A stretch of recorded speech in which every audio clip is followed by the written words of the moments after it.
The next step with your final draft is you will be submitting it to the journal through their electronic system. You'll be asked to post your paper, and so do that. Don't send it as an email attachment to the editor because your paper will be lost. It must go through an electronic system that's set up by almost every journal, and then that will kick off the review process and all the steps that need to be taken by the editor and the journal. Also, you'll probably be asked at this point to sign some copyright release forms. These copyright forms are important, and they also might be forms for you to complete stating that you have no conflict of interest, that you truly were an author of the paper, that you met the author guidelines, the criteria to be an author that we talked about in one of our previous modules. Remember, though, that in the end, the publisher will hold the copyright for your paper. Now, hopefully, you're getting your paper back from the editor. We hope that the reviews come back to the editor within a few weeks, but remember, it could take months as the editor is trying to get the reviews completed and to get quality reviews. Hopefully, you'll get a message from the editor asking you to make revisions. If you get asked to make revisions, jump up for joy. That means we want to work with you, we like your paper, we think it's publishable, it just needs some fine-tuning. I had a student once who called me and said, "I'm so disappointed about my paper." And I was surprised. I said, I had read it for her and I thought it was great. And she said, yes, I was asked to revise. And I told her, you should be happy, happy, happy. When you're asked to revise, that means you're really going to have a successful paper as long as you do what the reviewers have requested. So don't expect to get a review back that says, accept it as is, nothing has to happen. That's not going to occur. But what's the most important thing for you to do is carefully read and follow the reviewer's comments.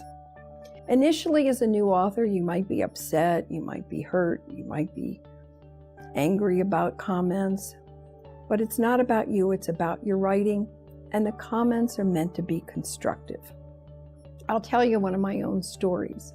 When I was a new author, I submitted a paper, and this was before the days of electronic submission, and the paper came back in the mail, and I opened it, and the top review said that the paper was awful.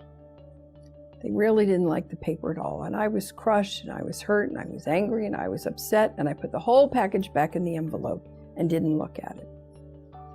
And then one day I got the courage, about a week or so later, to open it up again and see what the other reviewer said, and to read the cover letter from the editor. And guess what? The other reviewer loved the paper, and the editor loved the paper, and the editor only asked for minor revisions. So it shows that there will be differences of opinion about your paper. So read everything that comes back to you. Don't make the mistake I did of just reading one and getting emotional about it and missing the other. So they will be asking for revisions, but carefully follow the suggestions that are required.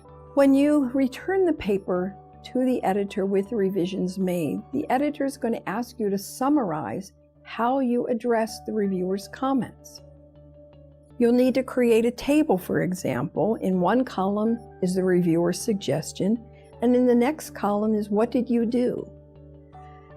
Now, unfortunately, I've gotten papers back that the only thing the author did was correct typos, punctuation, and grammar, and never did any of the substantive changes required by the reviewers. If you take that approach, your paper's not going to be accepted. You must do the substantive work that is required by the reviewers. If there's a reason you do not want to follow one of the reviewer's requests, you must justify why you're not. And the editor will make a decision, is that a valid justification? If during the review process you have questions, contact the editor. I can remember once getting a paper back and one reviewer said to me, add more tables. The other reviewer said, you have too many tables, take some away. So the editor was very good in noting that and wrote a note to me saying, leave the tables you have. Don't add and don't take away. What you have is just fine. So if there's any conflicting comments from the reviewers, the editor should help you resolve conflicting comments. So don't hesitate to contact the editor if you have those types of concerns. The next slide shows an example of how you might summarize the comments from the reviewer and what you did.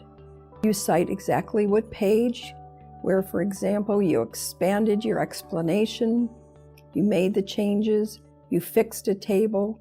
So you're very specific to the editor, saying that you did exactly what the reviewers requested.